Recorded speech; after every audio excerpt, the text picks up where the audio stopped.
I would now like to discuss in greater depth commutators and conjugates. But first I'd like to apologize for a mistake I made in the previous part. I said that it was Lars Petrus who told me how to use conjugates and commutators, and that's not true. Lars Petrus is the person I got the 2x2x2 minicube from, and then expanding it in two directions. I got that from Lars Petrus. Commutators and conjugates I got from Ryan Heisz. If you go to ryanheisz.com, the address is shown below, his website will explain in great depth and detail how commutators and conjugates work. It's a great read. It's very interesting and it'll really help you solve the cube. But I'm going to try to show you quickly what commutators and conjugates are. So I'm going to do that by demonstrating a clockwise rotation of a corner.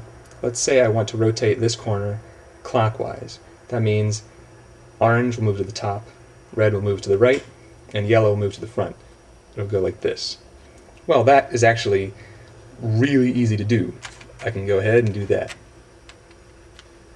Now, orange moved up, green moved down, and yellow moved over. I just rotated it clockwise. That's really easy. The hard part is doing it without screwing up the cube. You'll see that I just messed everything up, and that's no good. So let me go put that back. Now, the hard part is rotating the corner without messing up anything else that you've done already. So how do we do that? Well, I'm going to rotate it, and then I'm going to unrotate it. Any sequence of moves that you do that messes up the cube, the reverse sequence of moves will put the cube back. So whatever I do to screw it up, I just do the reverse sequence of moves to put it back as to how it was again. Let me give you an example. Before I rotate my corner, I want to move it out of the front face, because I want nothing to happen to the front face of the cube. You'll see why in a second, but it's very important that nothing happens to this front face of the cube. So first, I'm going to move this corner out of the front face. Then I'm going to rotate it. Then I'm going to put it back in the front face. And now you'll see that the entire front face of our cube is the same as it always was, except this corner has been rotated. The orange moved up, the green moved over, and the yellow moved over also. It just rotated like this clockwise, just like I said it was going to do. But if you look at the rest of the cube, everything is totally screwed up. So what do I do? Well, the sequence of moves I just did rotated the corner clockwise.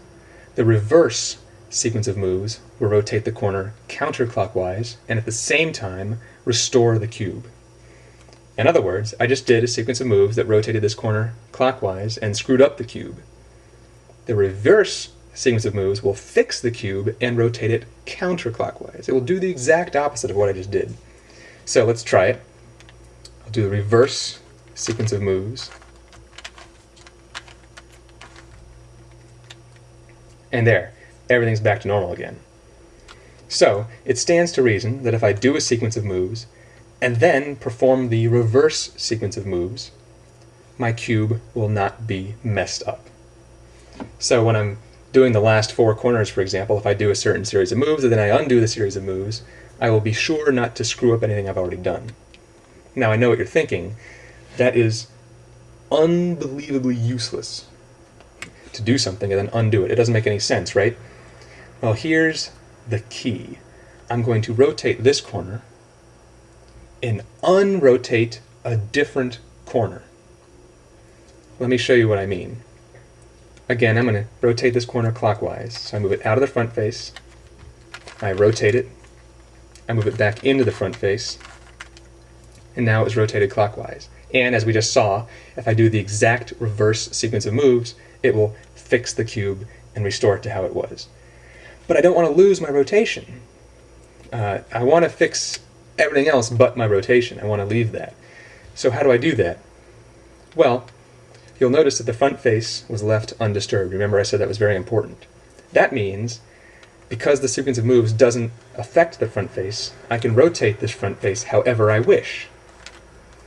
So, if I just did a sequence of moves that rotates clockwise this corner, and I'm about to do a sequence of moves that rotates it counterclockwise, all I have to do is use a different corner for the reverse series of moves. If I use this corner, I will exactly reverse everything and my cube will go back to how it was. If I use this corner, I will exactly reverse everything and the cube will go back to how it was, except this corner stays rotated and this corner will be rotated. So this one will be rotated clockwise, as you see it is now, and this corner will be rotated counterclockwise in the reverse moves. So let me just show you. I just rotated this corner clockwise. I substitute in some other corner. Now I undo the moves. I do the exact opposite. So watch.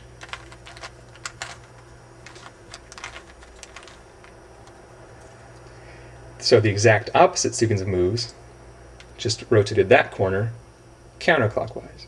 And now I have to undo that little twist I did in between.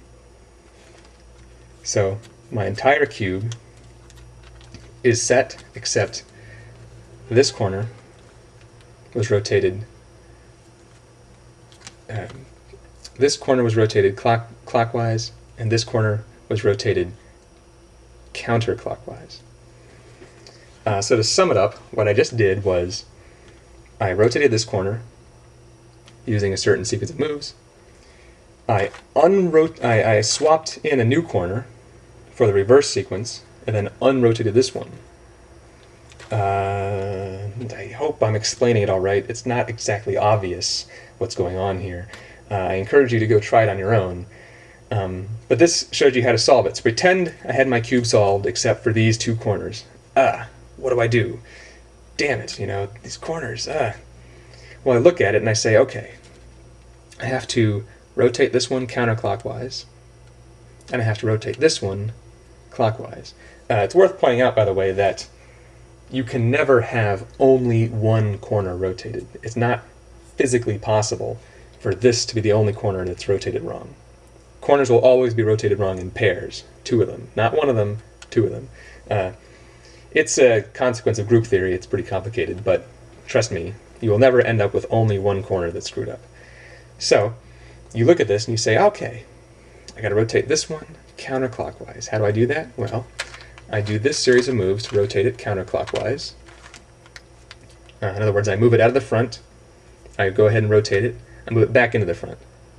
Now that corner's done, and now I have to fix the rest of the cube, right, by undoing it. But instead of undoing it with this corner, I'm going to undo it with this corner instead.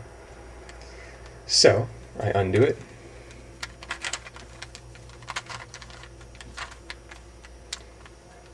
And now I just undo that little twist I had in the middle. Because remember, between the moves I twisted it like this. So I rotated one corner, I twisted it, I unrotated the other one. Now I just have to untwist it. And now my cube is solved. And that is how you build moves. You don't memorize sequences of moves, you build them as they become necessary.